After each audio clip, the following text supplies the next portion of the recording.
인사드리겠습니다. 안녕하십니까? 자, 우리 함께 이제 소방한국사 공부하도록 하겠습니다. 먼저 페이지 좀 펴보시기 바랍니다. 자, 교재는 이제 2019년 판태 교재가 좀 나왔고요. 이 교재 중심으로 말씀을 좀 드리겠습니다.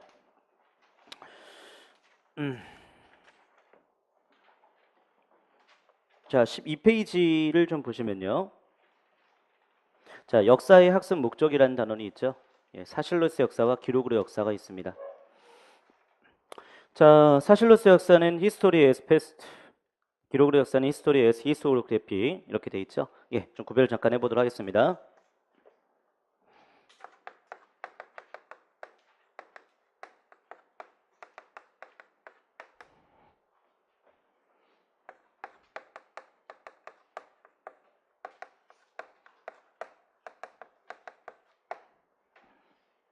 자, 사실로서의 역사는 있는 그대로의 사실, 모든 사실, 객관적 사실.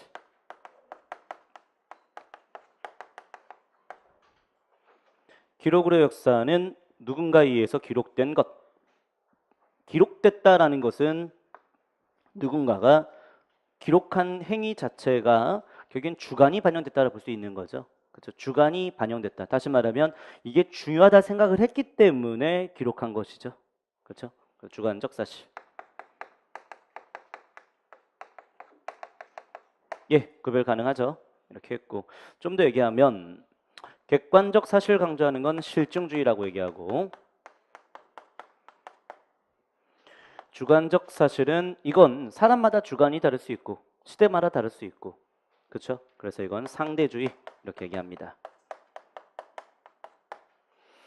우리나라에도 이제 사실을 강조했던 단체 진단학회가 있었고, 1934년에 만들어졌던, 일본이 우리 역사를 너무나 왜곡하니 그 왜곡을 극복하기 위해서 실증주의, 자, 사실에 입각한 진단학회를 만들었다. 이 정도. 자, 사실로서 역사를 강조했던 사람은 당시 랑케라고 하는 분이 있었습니다. 역사는 사실로 하여금 말하게 해야 한다, 이런 주장을 했던 인물이고, 반면 기록으로 역사를 강조했던 사람은 크로체. 모든 역사는 현재의 역사, 현재의 관점에서 해석되는 역사. 그리고 이에 즉하, 역사는 과거와 현재의 부단한 상호작용, 과거와 현재의 대화이다, 이렇게 얘기했던 카. 그러면 시험 문제는 이런 걸 구별하는 문제, 암기하는 문제로 나오는가? 그렇지 않습니다. 자, 시험 문제는 이 두 개를 비교할 수 있는가? 사례를 통하여서 이렇게 물어보니까 구별을 할 수 있어야겠습니다. 갑니다. 고려 중기 때에 묘청이라고 하는 자가 서경으로 촌도를 추진하였다. 이건 사실이에요? 기록이에요? 사실이죠. 있는 그대로의 사실. 그래서 한자로는요, 이거 하나 살짝 참고, 이 한자가 일사자인데 지금까지 있었던 모든 일들을 반영하는 겁니다. 자, 가볼게요. 고려시대 때의 묘청의 난, 이 난은 1000년대의 제1대 사건이다. 평가한 거죠. 그렇죠? 1000년 중에 첫 번째 사건으로 평가한 거죠. 평가했다. 주관이 반영된 거 맞죠? 그렇죠? 그래서 재평가 이렇게도 얘기할 수 있겠고, 재해석 이렇게도 얘기할 수 있겠고. 자, 되겠죠? 이것은 주관적 사실, 기록으로의 역사. 구별 가능하시죠? 오케이. 그러면 이렇게 정리할 수 있겠어요. 사전에 나오는 정의, 사전적 정의 이렇게 얘기할 수 있겠고, 누군가에 의해서 평가, 판단된 것, 해석된 것은 기록으로의 역사. 이렇게 구별하면 되겠습니다. 하나 더 가볼게요. 1980년 광주에서 공수부대의 계엄군은 광주 시민을 향하여 발포하였다. 사실이에요, 기록이에요? 사실이죠. 발포해서 사망한 자들이 있죠. 그렇죠? 그래서 사실이죠. 1980년 광주 민주화운동, 아시아 민주주의의 큰 공로가 인정된 바, 관련된 기록유산을 유네스코 세계기록유산으로 지정하게 되었다. 자, 이건 사실이에요, 기록이에요? 기록이죠. 아시아의 민주주의에 큰 공로를 인정한 바. 이 부분이 평가한 거죠. 5.18 민주화운동에 대해서. 예, 기록으로 보시면 되겠습니다. 예, 되겠죠? 사실과 기록은 이렇게 구별하면 되겠습니다. 역사를 연구하는 재료, 사료라고 하는데요. 그 사료는 사실일까요? 기록일까요? 그 사료에 입각해서 역사를 연구하기 때문에 그 사료는 사실을 반영한 거겠죠. 근데 여기서 좀 알아둬야 될 것은 그 사료 또한 누군가에 의해서 수집된 것이죠. 누군가에 의해서 작성된 것이죠. 중요하다 생각한 것들을 반영한 것이죠. 그래서 사료도 기록으로 역사로 봐야겠습니다. 자, 누군가에 의해서 쓰여진 거기 때문에 사료를 연구할 때는 반드시 이 사료, 특히 문헌이 될 수 있고 비석이 될 수 있고, 자, 그다음에 유물이 될 수 있고, 자, 특히 문헌이라고 한다면 이 문헌을 누가 썼는지에 대한 작성자에 대한 이해가 필요하다라고 볼 수가 있겠죠. 그렇죠? 예. 그래서 사료는 사료 작성자에 대한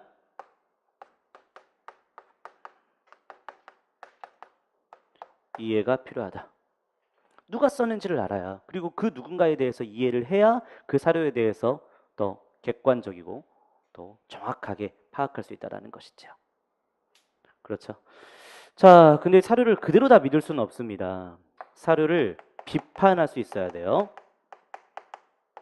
이 사료가 진짠지 가짠지 따져야 되는 거죠. 진짜로 판정이 돼도 이 내용이 다 사실인지를 또 확인하는 작업이 필요한 겁니다. 그래서 진위 여부를 따지는 것을 외적 비판이라고 하고, 그리고 내용의 사실성, 진실성을 확인하는 것을 내적 비판이라고 합니다. 자, 이렇게 외적 비판에서 이것은 자, 역사적 자료로 인정을 했고, 그리고 내적 비판에서 이걸 사실로 인정했고, 그 내용을 우리가 다루고 있는 거예요. 그것을 역사적 진실 이렇게 얘기하는 거고, 이 내용을 우리가 다루고 이 내용을 출제한다라는 것이죠. 그 내용을 책에 반영한 것이다 이렇게 볼 수 있겠습니다. 그러면 이 책은 사실로서의 역사입니까? 기록으로의 역사입니까? 기록으로의 역사라 볼 수 있겠죠. 누군가에 의해서 수집된 거고, 그리고 역사적 진실을 반영했다 하더라도 그 과정에서 결국에는 중요하다라고 생각한 것이 반영된 거 아니겠습니까? 예, 되겠죠? 모든 역사책은 그러면 기록으로의 역사예요? 사실로서의 역사예요? 기록으로의 역사. 그래서 여러분 잘 알고 있는 역사할 때의 한자, 요 사자. 요 사자는 다 기록을 반영하고 있다.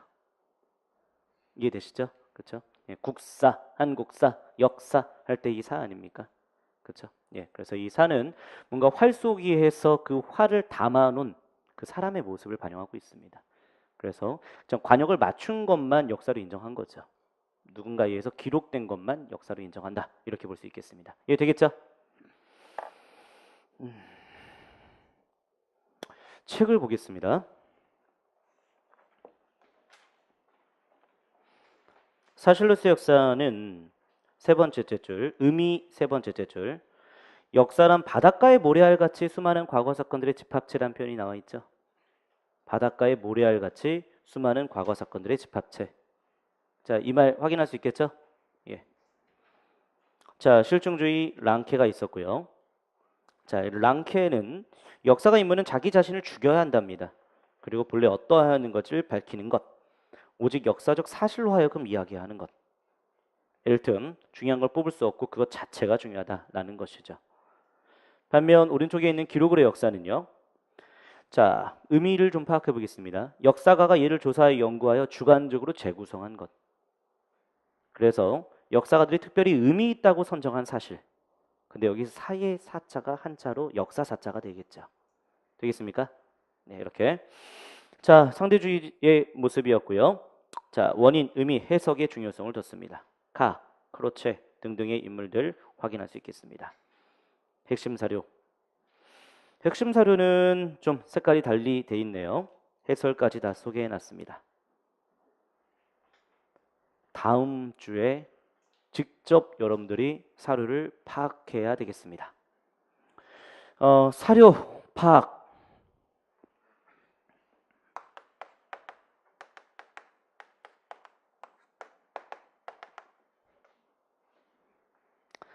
에, 편하고 친절한 것만이 능사가 아니다.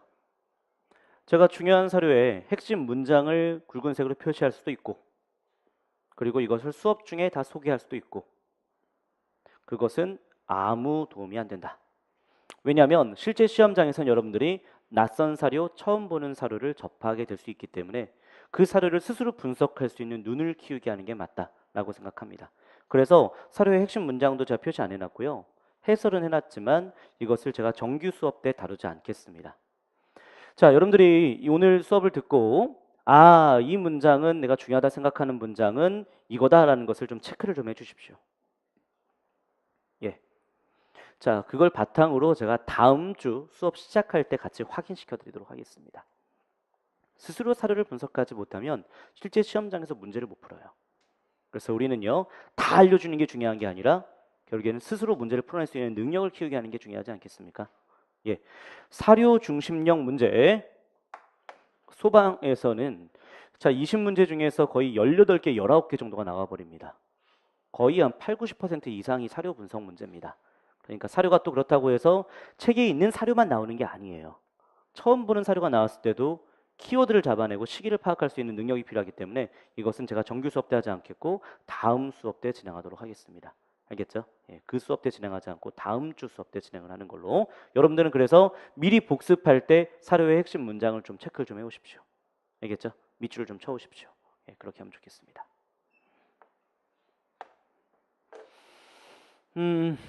아시겠지만 이번 하반기 시험 때부터 공식적으로 소방 문제가 공개되는 걸로 제가 들었습니다.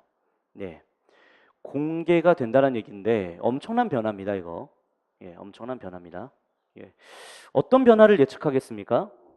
어떤 변화가 예측될 수 있겠습니까? 자, 한번 해볼게요. 난도가 올라갈까요? 떨어질까요? 아시네요.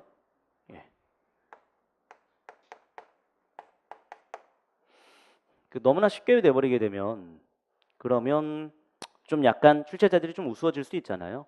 그 출제자들도 이제 공개되기 때문에 좀 이제 문제를 신중하게 낼 수밖에 없음은 충분히 예측될 수 있겠습니다. 제 생각때 한국사도 난도가 좀 올라가게 될 거라고 보는데 그렇다고 해서 문제가 엄청나게 범위를 벗어나는 그러니까 지금까지 출제했던 그 범위를 벗어나는 문제를 출제할 것 같지는 않아요. 그런데 범위 내에서 난도 있는 문제들을 개발하지 않을까 생각이 듭니다. 예.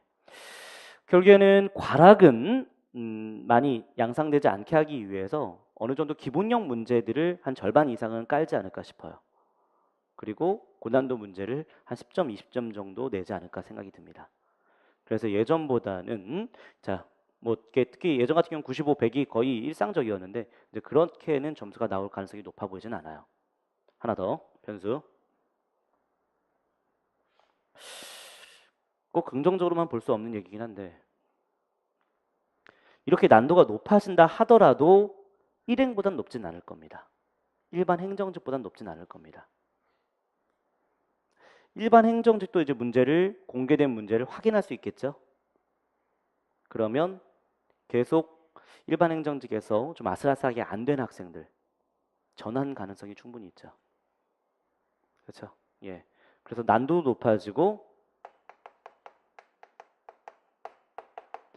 경쟁도 치열해질 거라고 생각이 좀 듭니다. 예, 이건 좀 예측될 수 있겠죠. 그렇죠. 문제를 봤는데 일행은 어마어마하게 어려웠는데 이 소방은 난도가 좀 올라간다 하더라도 그 일행 학생들한테는 쉽게 느껴질 수 있잖아요.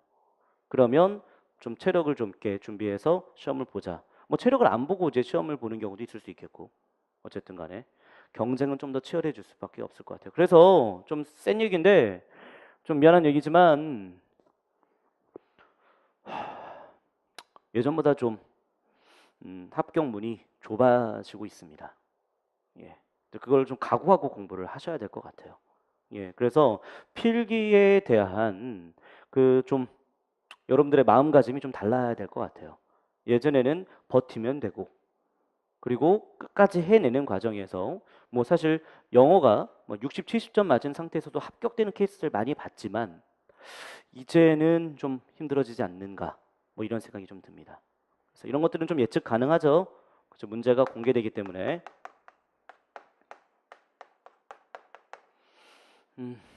그래서 필기에서 여러분들이 좀 이렇게 만만하게 생각을 하면 안 될 것 같다. 뭐 이런 생각을 좀 드리고요. 그래서 한국사의 경우도요. 이번 7, 8월 달 2019년 시즌부터는요. 저도 좀 난도를 좀 올려야겠습니다. 그래서 제 생각에는 9급 문제 중에 9급 일행 문제 중에 그 정말 예상할 수 없는 특수형 개념들이 있습니다. 뭐 7급 수준의 개념들 이런 것들은 건드리진 않을 거예요. 그런데 지금까지 소방에는 안 나왔고 일행에서는 반복적으로 출제되는 개념이 있거든요. 우리가 수업 때 잠깐 언급하긴 했는데 뭐 법흥왕 때 만들어졌던 울진 봉평비 같은 거 있죠. 그렇죠? 지중왕 때 영일 냉수리비 뭐 이런 거 있거든요. 근데 그런 것들이 일행에서는 반복적으로 다뤄지지만 소방에서는 나온 적이 없어요. 근데 이 정도는 이제 다뤄야 되지 않을까 생각이 들어요. 문제가 공개되는 상황에서 출제 가능성이 좀 있어 보인다 이런 생각이 좀 듭니다. 그래서 9급 일행에서 보편적 개념은 제가 정규 수업 때 진행을 좀 해드리도록 하겠습니다. 반영한다라는 얘기죠. 그렇죠? 그래서 과거에는 딱 소방 범위가 있었어요. 여기서 다 나온다. 실제로 기출을 근거로 해서 자 제시할 수 있었는데요. 이제는 좀 더 확장될 수 있지 않을까. 근데 확장되더라도 거의 뭐 7급 수준까지는 확장되진 않을 테니까 제가 어디까지 확장할지를 좀 정해 드릴게요. 예, 그럼 그 부분에 맞춰서 공부하시면 될 것 같아요. 그래서 예전보다는 조금 더 확장될 거다. 예, 이 말씀 좀 드리고요. 예, 이해되셨죠? 예, 이렇게 책을 좀 더 보겠습니다. 자, 다음 페이지 14페이지 역사학과 사료. 사료라는 것은 역사의 사실을 입증해주는 역사적 자료, 문헌, 금성문, 유물, 유적 등등을 얘기하는 것입니다. 외적 비판과 내적 비판이 있는데 사료 자체가 조작, 위조, 변조된 것인지 아닌지 판단하는 건 외적 비판. 내적 비판은 자, 이 기록의 내용에 대한 진실성을 확인하는 것을 내적 비판. 이렇게 구별하시면 되겠고요. 역사 자체를 배우는 건 역사의 지식을 배우는 거지만 역사를 통해서 배우는 것은 역사를 통해서 어떤 의미를 받아들이게 되고 삶의 방향을 잡게 되고요. 사고력을 키우게 되고요. 자, 삶의 지혜를 얻게 되고요. 등등에 대한 내용을 반영하고 있습니다. 예, 다음 장. 한국사와 세계사와 관련된 얘기는 세계사적인 보편성은 우리 인류가 다 지향하는 가치죠. 자유, 평등, 박애, 평화, 행복 등등 이상적인 가치입니다. 자, 민족의 특수성은 우리만의 독특한 언어, 풍속, 종교, 예술 이런 것 등등을 얘기하는 거죠. 하지만 이제 민족의 특수성은 점차 줄어들고 있죠. 자, 우리 민족의 보편성과 특수성 같이 지향해 나가야겠죠. 그래서 한국사의 보편성 그리고 특수성, 특히 우리의 특수성은 밑에 나와 있듯이 국가에 대한 충성과 부모에 대한 효도, 둘의 계획, 향도 같은 공동체 조직 이런 것들이 우리 민족의 특수성으로 많이 반영됩니다.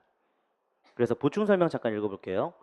둘에 한 마을의 농민들이 협력하면 농사를 짓거나 부녀자들이 서로 협력하면서 기싸움을 하던 공동 노동 조직, 그러니까 농사 지을 때 함께 농사 짓는 공동 노동 조직을 두레라고 하고, 계는 경제적 도움이나 친목 도모하기 위한 협동 조직, 향도는 불교 신앙 공동체였지만 점차 상장 제례, 그래서 제사 지내거나 장례하거나 그럴 때 함께 공동 행사를 이끄는 조직, 이러한 조직들이 우리만의 특수한 모습이다. 이렇게 얘기할 수 있겠습니다. 공동체 문화라고 얘기할 수 있겠죠.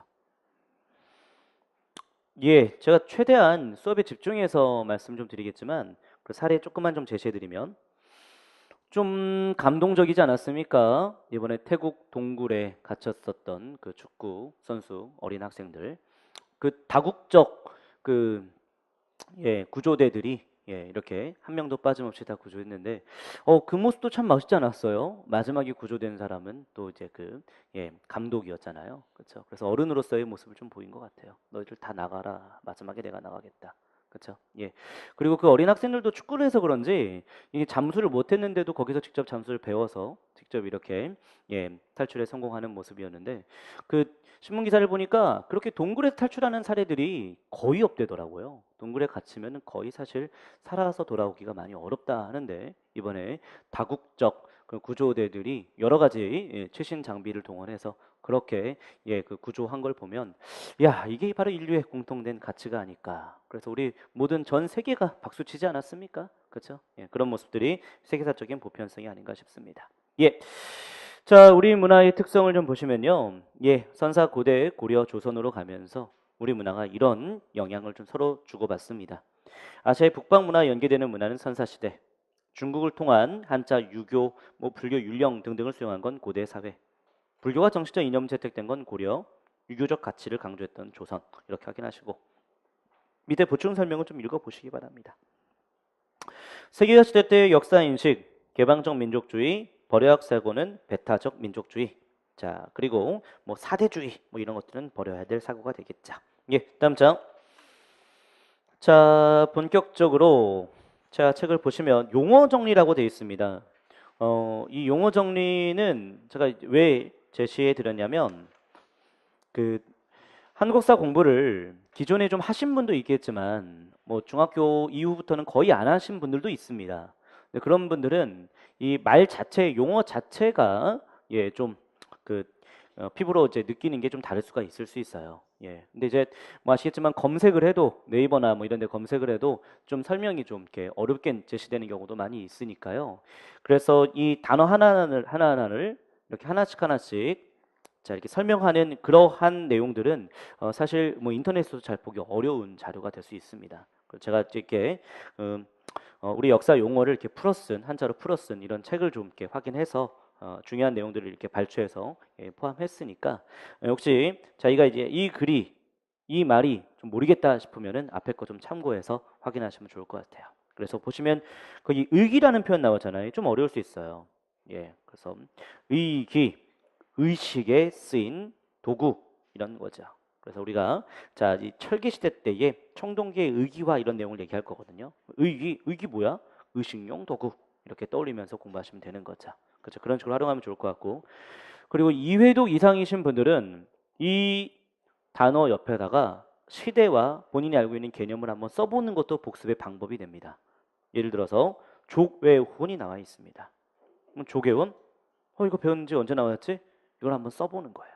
그래서 이해독 이상하신 분들은 이게 신석기 때에 조계원이 있었고 동해에도 조계원이 있었던 거 알고 있을 거 아닙니까? 그런 것들 옆에 다 써놓는 거죠. 알겠죠? 그런 식으로 이 단어에 대해서 하나씩 확인 학습을 하시면 좋을 것 같습니다. 자 그렇게 하고요. 자 넘겨보셔서 23페이지 살펴보겠습니다. 우리 민족의 기원. 자 동방문화권이라고 하는 게 이제 우리의 문화라고 얘기할 수 있는데요.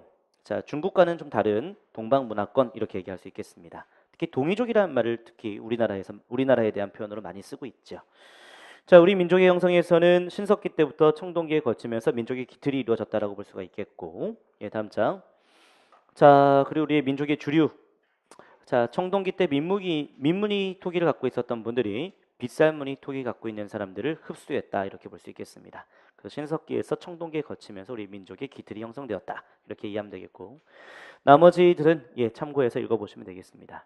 이제 구석기 시대 살펴보도록 하겠습니다. 구석기 시대를 하기 전에 지도가 나와 있는데 자 25페이지에 그 지도가 있지 않습니까? 근데 그 지도에 대한 이해를 좀 해야 되기 때문에 같이 지도를 그리면서 말씀을 좀 드려보도록 하겠습니다. 자, 항상 수업 처음 시작할 때 진행하는 거예요. 지명을 얘기하고 섬을 얘기하고 강을 얘기하는데 그곳이 어딘지 모르는 상태에서 공부를 해버리게 되면 되게 힘들어지기 때문에 먼저 이 지도, 개관을 좀 살펴보겠습니다.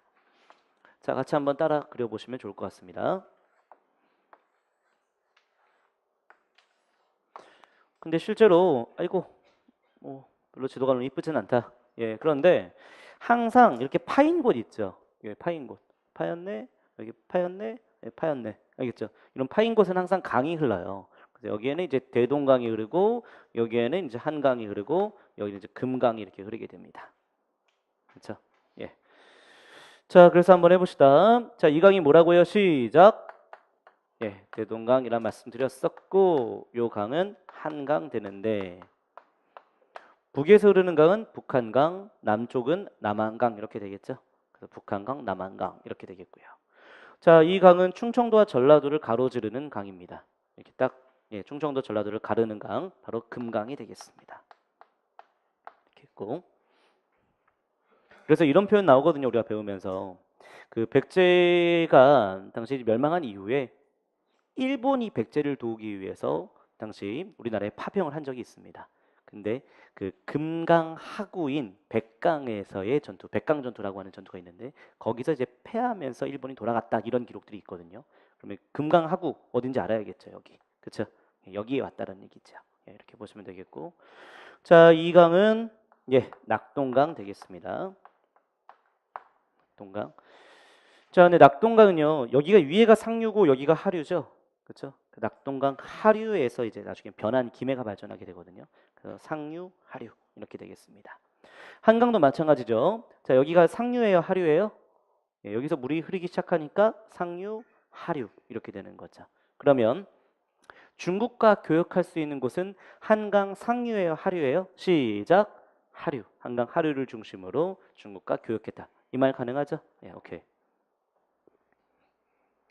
자, 그 다음에 한국사에서 좀 강조되는 강이 좀 더 있어요. 자, 여기가 이제 압록강이 되고요. 두만강 되고요. 자, 요강입니다. 요강이 한국사에서는 출제 빈도가 굉장히 높은 강입니다. 자, 이 강은 청천강입니다. 꼭 좀 체크하셔야 돼요. 청천강. 시험에서 많이 나옵니다. 그래서 강동육주라는 지역을 우리가 차지하는데 고려시대 때 그래서 청천강 이북 지방의 강동육주를 차지했다 이런 표현이 나오는 거죠. 그렇죠? 그래서 강동육주는 이 지역이 되는 거죠.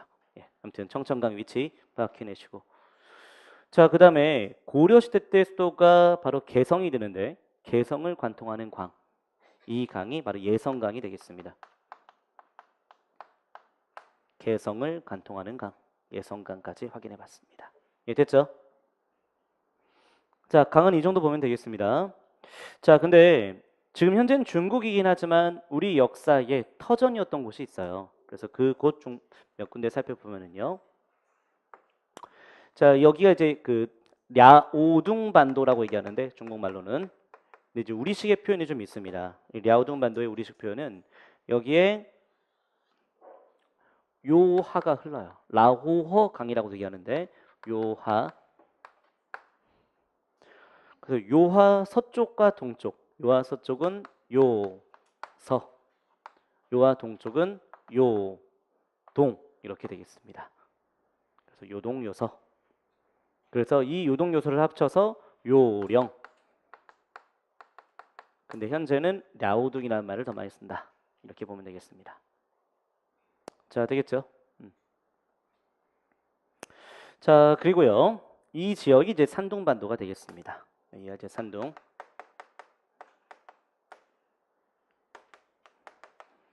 자, 중국에 이제 황허강이 있는데 황허강은 뭐 우리 역사에서 큰 의미가 없기 때문에 황허강이 있다라는 정도. 요 강은 좀 알아둬야 돼요.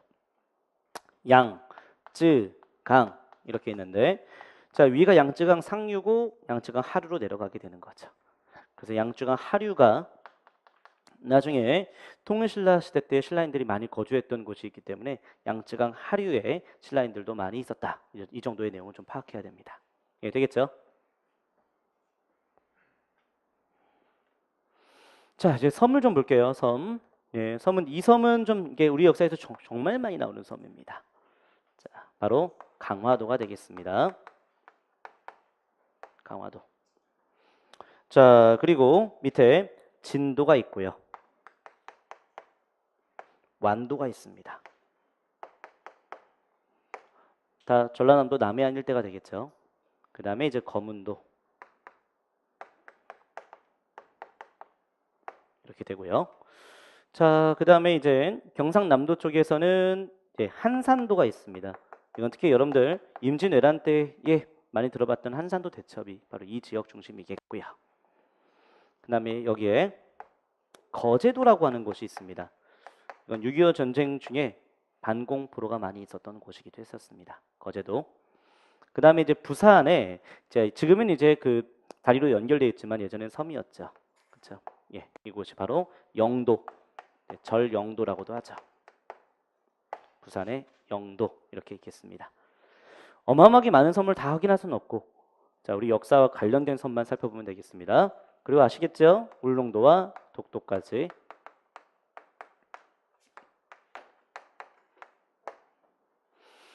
자, 예, 그리고 맨 밑에 있는 거는 예, 제주도가 되겠습니다. 이렇게 하시면 되겠습니다. 제주도까지. 자, 그 다음에 이 압록강과 두만강 위를 다 만주라고 하면 되긴 하는데 조금 만주가 너무나 넓기 때문에 이거를 구별해서 얘기한다면요. 만주의 남쪽이 남만주가 되겠고 만주의 북쪽이 북만주가 되겠고 그리고 이쪽이 간도가 되겠습니다. 간도. 근데 간도는 이제 북에 있는 간도다 해서 북간도 이렇게도 얘기를 하고요. 이 남만주가 서쪽에 있는 간도다라고 해서 서간도 이렇게도 얘기해도 합니다. 남만주와 서간도는 같은 표현 이렇게 잡아내시면 되겠고 이 만주를 에워싸고 있는 곳을 바로 러시아령 연해주라고 합니다. 연해주. 자, 그래서 아주 관심 있는 지역이 있죠. 시베리아 횡단철도가 연해주까지 이렇게 들어오거든요. 근데 이 철도를 자, 이렇게 연결하거나 아니면 또 이렇게 연결할 수도 있겠고 또는 이렇게 해서 이렇게 연결할 수도 있고 그래서 최종 부산으로 종착지를 만들고자 하는 이런 철도에 대한 자 그런 굉장한 많은 연구 노력들을 지금 진행하고 있잖아요. 예, 그래서 자 연해주 위치도 좀 파악하면 좋겠습니다. 자, 이 정도의 지명 좀 잡아냈으면 좋겠고요. 예, 그다음 다 아실 테지만 뭐 우리 간단하게 좀 확인해 볼게요. 자, 각 지역을 크게 평안도 이렇게 얘기를 하고요. 그리고 이 지역을 황해도라고 얘기하죠. 여기 뭐라고 하나요? 함경도라고 들어봤죠? 함경도. 자, 그냥 강원도가 되겠고요. 자, 그리고 서울 주변이 경기도가 되겠습니다. 자, 충청도 되겠고요. 전라도 되겠고요. 그리고 경상도 되겠습니다. 근데 우리 역사에서는 경상도를 북도와 남도를 좀 구별해서 많이 보죠. 경상북도 쪽은 이제 신라가 발전한 지역으로 보고 경상남도 쪽은 가야가 발전한 지역으로 좀 보니까요. 예, 그런 차이가 좀 있습니다. 예, 됐죠? 자, 그래서 이 정도의 지명, 자, 이 정도는 기초적인 내용들이기 때문에 놓치지 않았으면 좋겠습니다. 자, 이렇게 했고요. 잠깐 하나만 더 하고 싶은 마음이 생기는데 수도 한번 해봅시다. 수도. 앞으로 수업 때 수도 계속 다뤄주겠지만 지금 먼저 간단하게 좀 볼게요. 수도. 고구려 있죠. 고구려. 고구려는 졸본이라고 하는 지역이 있었는데 이쪽에 이제 국내성으로 옮겨요. 이쪽에 국내성. 고구려의 초기 수도였고 그리고 장수왕 때 여기로 옮기죠. 여기가 어디입니까? 시작. 평양 되겠습니다. 장수왕 때 평양성로 천도 이렇게 되고 백제가 매우 중요한데 백제는 여기입니다. 서울이죠. 서울. 서울은 백제의 당시 한성 위례성이라고 불렀습니다. 한성 위례성 이렇게 얘기했고 그 이후에는 웅진으로 천도하게 되죠. 그 웅진은 지금의 공주를 말하는 거죠. 웅진 지금의 공주 이렇게 천도한 다음에 나중에 자 사비로 천도하는데 그 사비가 지금의 부여 지방을 말하는 겁니다. 부여 이렇게 지도로 좀 표시한 이유는 뭐냐면 금강이긴 하지만 금강 중류 하류 좀 구별할 필요가 있겠죠. 공주 부여 그렇죠. 이렇게 좀 백제 수도 확인해 봤고 신라는 수도가 바뀌지 않았죠. 예, 계속 한 이쯤이 됩니까? 예, 경주가 당시 금성이라는 이름으로 신라의 수도 천년 역사를 자랑하자. 자 이렇게 됐고 고려의 수도는 여기가 되겠죠. 개성. 당시는 이제 처음엔 송악이라고 했다가 나중엔 개경 이렇게 얘기하죠. 개경. 고려의 수도가 되겠고. 자 조선. 조선은 한성, 한양 이렇게 얘기하죠. 한양, 서울 여기가 수도가 되었다. 500년의 역사를 자랑한다. 이렇게 보시면 되겠네요. 발해는 좀 위쪽에 이제 상경이라고 하는 곳이 있는데 좀 써놓읍시다. 상경이라는 곳에 수도가 있었다. 이렇게. 자, 그래서 우리가 수도 정도는 다 본 거예요.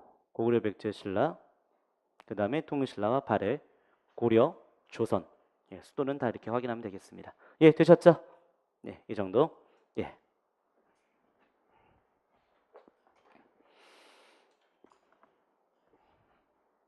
자, 이제 구석기부터 이제 본격적으로 진행을 해야 되는데 우리 잠깐 쉬는 시간 갖고 계속 이어가도록 하겠습니다.